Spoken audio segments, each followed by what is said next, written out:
l'appel du collectif Peuple des Dunes, 6000 personnes ont défilé dans les rues de Lannion pour dire non au projet d'extraction de sable coquillé dans la baie de Lannion. Un projet porté par la compagnie armoricaine de navigation, filiale du groupe Roulier.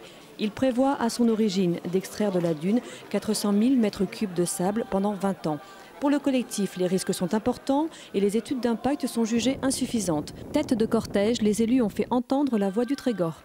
Le cœur de ce sujet-là, c'est des problématiques environnementales, mais également ce qui a totalement été absent de la procédure et des études d'impact au départ, c'est les conflits d'usage entre l'activité d'extraction, mais également les autres activités de pêche professionnelle, de plaisance, de clubs de plongée professionnels, mais également évidemment de tourisme, puisque nous sommes dans une zone ici, la baie de Lannion, la côte de Granit Rose, qui fait partie de l'image constitutive de la Bretagne. Sur l'affectation, on va dire, du sable coquillé, c'est effectivement un besoin pour l'agriculture, ça on en est conscient, mais là la question est de la pertinence de la localisation. Sur les quantités qui vont être prélevées, on ne sait pas si au départ ces quantités étaient soi-disant pour l'agriculture bretonne, pour l'agriculture française, voire au-delà. Or il se trouve que le pétitionnaire est prêt à réduire de plus de 60% ses besoins, ce qui ne correspond pas au modèle économique qu'il a donné au départ. Les maires du Trégor se sont prononcés dès la première demande en 2009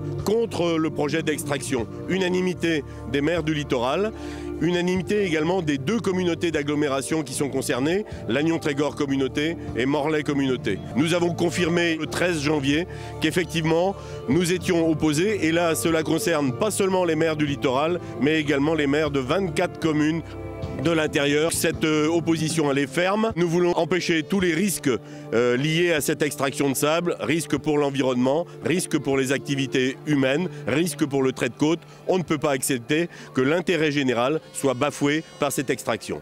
Située entre deux zones Natura 2000, à quelques encablures de l'archipel des 7 îles, la dune s'est formée au cours de millénaires de sédimentation.